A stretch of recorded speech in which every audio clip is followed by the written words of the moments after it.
장비마다 정품 사용을 권장하는 이유 알고 계신가요? 하지만 이를 무시하고 급하다고 생수나 수돗물을 사용하시면 부품을 굴착기는 무더운 여름날 어떻게 관리를 해야 하는지 꼭 기억하셔야 돼요. 우리 볼보 굴착기와 더 오랜 시간 작업을 이어갈 수 있지 않을까요?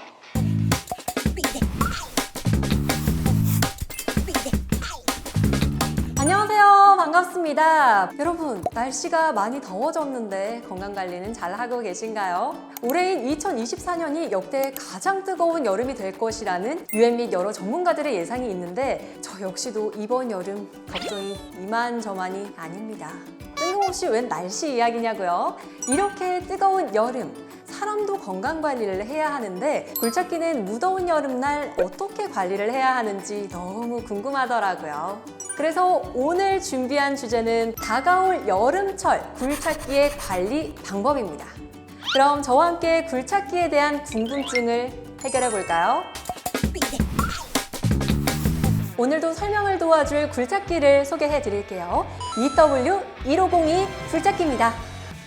먼저 여름철 엔진 고장의 20%가 냉각 시스템으로 인한 것이라 냉각 시스템에 대한 관리 방법을 이야기해 볼게요. 아무래도 굴착기는 중장비다 보니 열이 많이 발생하는데 야외 작업이 많은 특성상 여름이 되면 장비 과열이 더해지는 건 사실입니다.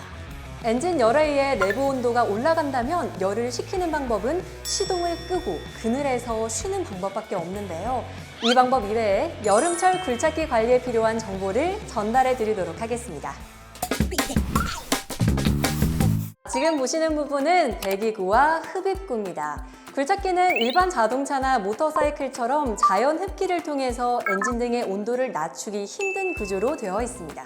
작업 환경에서 어쩔 수 없이 나오는 흙먼지들이나 나뭇잎 같은 이물질들이 바로 이 배기구, 흡입구에 끼게 되면 엔진룸을 더욱 폐쇄시키겠죠. 이렇게 되면 공기의 흐름을 방해하여 내부에 쌓인 열이 밖으로 나가지 못하고 엔진에 심각한 영향을 줄 수 있습니다. 평소에도 자주 확인해 줘야겠지만 특히 여름철엔 한 번쯤 더 신경을 써보는 건 어떨까요? 두 번째는 라디에이터 코어에 끼어 있는 이물질 관리입니다. 앞서 말씀드렸듯이 굴착기 작업 현장의 대부분이 흙먼지나 많은 이물질들이 동반되어 있는데요. 공기와 함께 굴착기 내부로 먼지와 이물질들이 반복적으로 들어오면서 라디에이터 코어에 많이 남게 됩니다.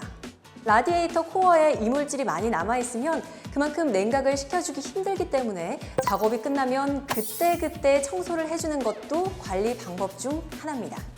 우리 볼보 EW1502는 고성능 냉각 시스템으로 라디에이터, 에어쿨러 및 유압 오일 쿨러를 단일 측면에 배치하여 냉각 효율이 탁월하며 청소가 용이합니다.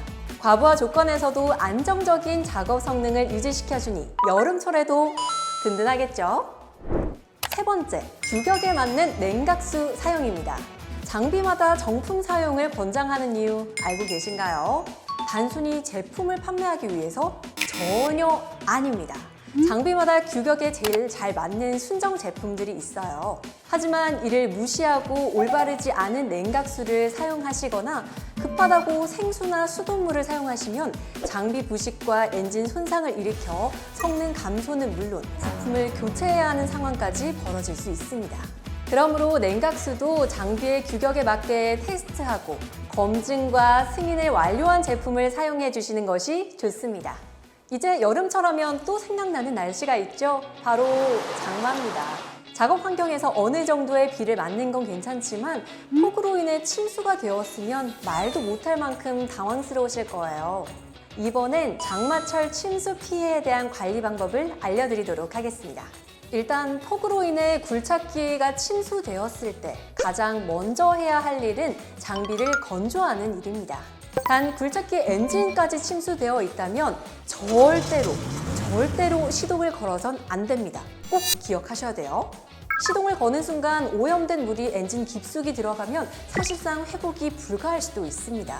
그렇기 때문에 다른 장비를 이용하여 물에서 끌어내거나 물이 빠질 때까지 시동을 켜지 않고 기다려야 합니다. 이후엔 세차를 통해 이물질을 제거하고 완전 건조 후 굴착기 정비를 시작해야 합니다. 이렇게 건조가 끝난 후 살펴봐야 할 부분은 전장계통입니다. 스마트 시대에 살고 있는 우리들 옆엔 모든 것이 전자제품이라 해도 무방할 정도로 전장화가 이루어져 있습니다. 우리 볼보 굴착기도 역시 많은 부품들이 전자제품으로 이루어져 있는데요. 전자제품 특성상 침수에 취약하기 때문에 먼저 확인을 해야 합니다. 부품에 따라 건조되는 시간이 달라 충분한 시간을 주어야 하며 드라이기 등으로 직접적인 열을 주어 건조하는 것 또한 위험할 수 있습니다. 특히 배터리와 연결되는 케이블을 제거하여야 합니다. 물기가 있는 채로 전기가 흐르게 되면 합선이 될 가능성이 있기 때문이죠. 건설기계의 출력을 담당하는 엔진 계통 역시 중요한 부분입니다. 첫 번째로 엔진에 있는 이물질을 꼼꼼하게 제거하는 엔진 세척을 마치시고 엔진 오일의 상태를 확인했는데 오일의 색이 변색되었다면 로코암 커버를 탈거한 후 실린더에 물기가 있는지를 확인해야 합니다. 만약 이 과정에서 문제가 생겼다면 일반 고객들은 확인이 어렵고 확인한다 해도 엔진을 완전히 분해한 후 세척하고 재조립하는 오버홀 작업을 진행해야 하니 전문가인 저희들을 믿고 맡겨주세요. 엔진 계통까지 확인을 했다면 유압 계통을 확인해야 합니다. 유압 탱크의 리턴 필터를 먼저 확인하면 되는데 유압류를 여과해 오염물질이나 부품들의 마모 등으로 생기는 불순 입자들을 막아주는 기능을 하므로 제일 먼저 확인하시면 됩니다. 만약 유압류에 변색이 생겼다면 오염이 되었다는 뜻이므로 오일을 꼭 교환하여야 합니다. 하지만 이와는 별개로 트랙 모터 장비에 치명적인 영향을 줄 수 있는 감속기어 오일은 변색 유무와 상관없이 반드시 교환해야 합니다. 이후 스윙링 기어, 베이스의 윤활유인 그리스도 교환해 주시면 됩니다. 마지막으로는 작업 장치를 확인해야 합니다. 앞서 말씀드린 모든 부분의 확인이 끝나면 작업 장치에 있는 윤활유 주유구를 통해 규격에 맞게 승인받고 권장받은 윤활유를 10분 단위로 2, 3회가량 반복해서 충분히 주입하면 됩니다. 오늘은 여름철 굴착기 관리 방법에 대한 이야기를 해보았는데요. 사람도 아프고 나서 치료하는 것보다 예방이 중요하듯이 굴착기도 사건이 일어난 후 관리를 하는 것보단 예방이 가장 중요합니다. 작업 후 그때그때 한 번이라도 더 청소해 주시고 꾸준히 전문가에게 정기적인 점검을 받는다면 우리 볼보 굴착기와 더 오랜 시간 작업을 이어갈 수 있지 않을까요? 다음 이 시간에는 새로운 주제로 돌아와서 더욱더 세세하게 굴착기에 대해 설명해 드릴 수 있도록 하겠습니다. 다음은 어떤 게 궁금해 볼보